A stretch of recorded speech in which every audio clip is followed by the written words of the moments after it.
Welcome everybody, this is Darian with Crypto Cure. I'm glad you joined me. Like the video. If you like the video, it's free. To show me some support, I'd really appreciate it if you did. Show me some love, share this video with a friend. In this video, I'm gonna give you 4 additional use cases for NFTs, not just profile picture art. Check it out. Let's grow! Share this with your grandma so she knows about NFTs. Okay, one of the big major use cases for NFTs, profile pictures. We all know that. We all know if you've been in this world and not living under a rock, you've probably seen rocks that go for tons of money. I'm talking about the Ethereum rocks.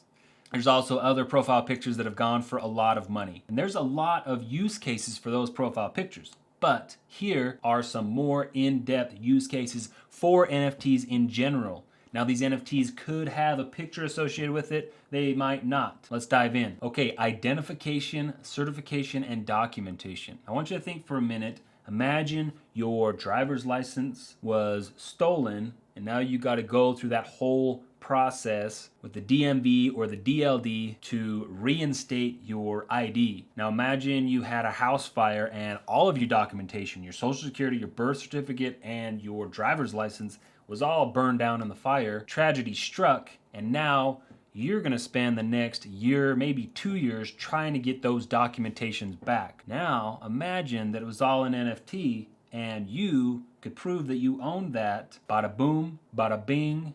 Saved yourself from identity crisis, baby. So it says here, as NFTs contain code with a unique set of information, they can be used to tokenize documentation such as degrees, academic certifications, licenses, and other qualifications, as well as medical records, birth and death certificates. Boom.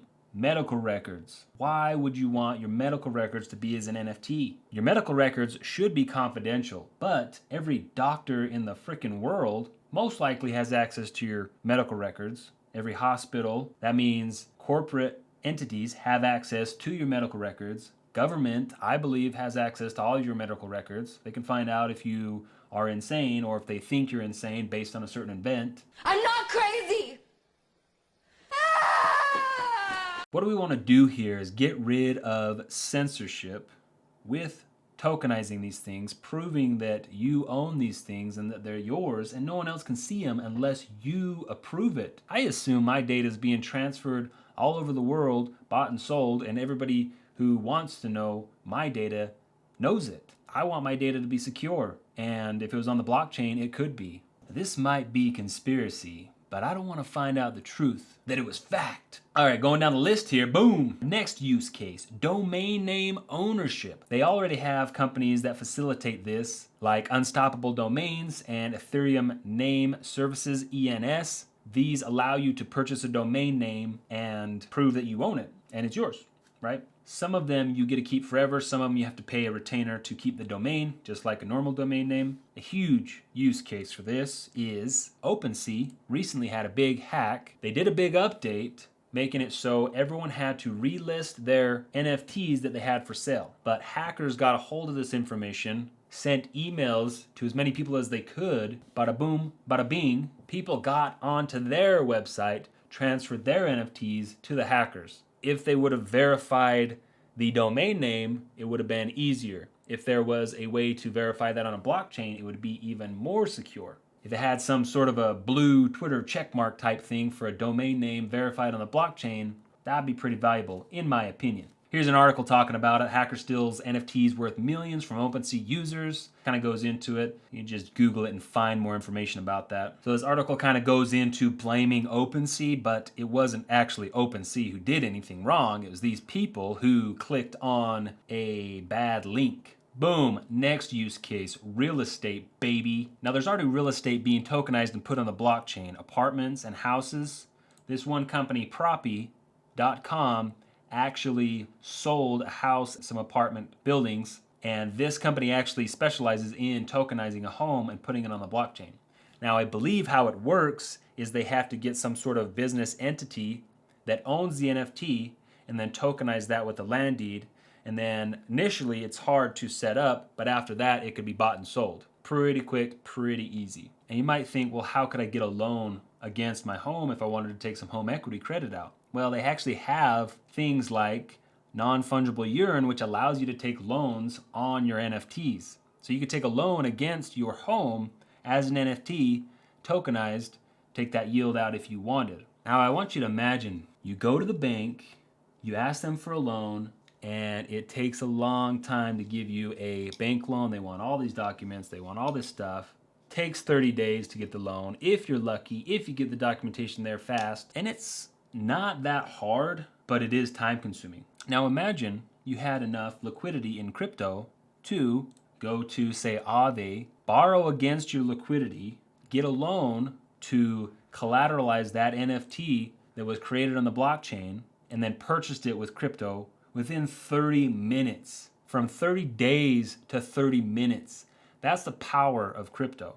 Now, this is a long path to get there, but we're not very far off with how many crypto dApps, decentralized applications, have been created. These are decentralized, meaning nobody owns them. They're owned by the people. Something like Aave, you scroll down here, if you want to borrow certain cryptos, this is how much it'll cost you. So you have certain percentage rates. Imagine going here and deciding, hey, I'm going to get wrapped ETH for 0.44% on my loan. That's pretty cheap. Now these rates can change and this system's not perfect, but likewise, if you wanted to put up liquidity in this liquidity provider and get a percentage rate of 4% or 6% on Curve DAO, that's way better than a savings account. These applications are going to do the bank's job for them, but cut out the banks and in fact save you money and in fact make you money if you're using them. Now on this site, this is Aave, there's other sites like it. There's 18 billion in liquidity put up. That's not enough for all the loans, but there's only probably 2% of people in the world using this application.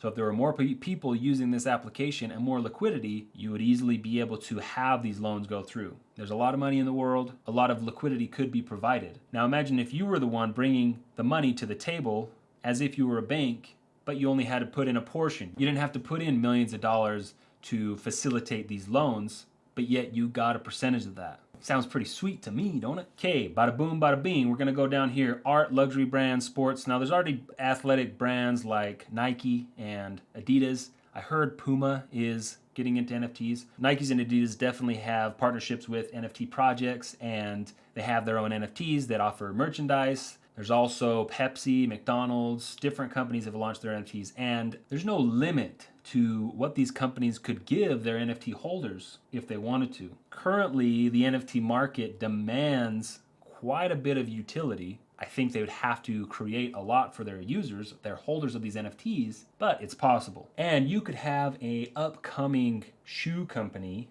that decides, hey, I'm gonna take the information, all of the NFT holders that hold a Nike NFT, as a brand new shoe company, I could airdrop another NFT to all these Nike NFT holders. So I just gathered myself a customer base by doing that, and now everybody recognizes me as a legitimate shoe brand because I airdropped them something free, and boom, you spread your brand into the world by doing this. There's definitely ways you'd want to do it to make it legitimate. Make sure you have a good contract writer, smart contract writer. Make sure the community knows what you're doing so it doesn't seem like it's scammy. But imagine that. Imagine you're trying to break into an industry and because of NFTs, you don't know the specific names of any of these holders, but you can see their Ethereum address and you could airdrop them an NFT of yours to give your brand some recognition.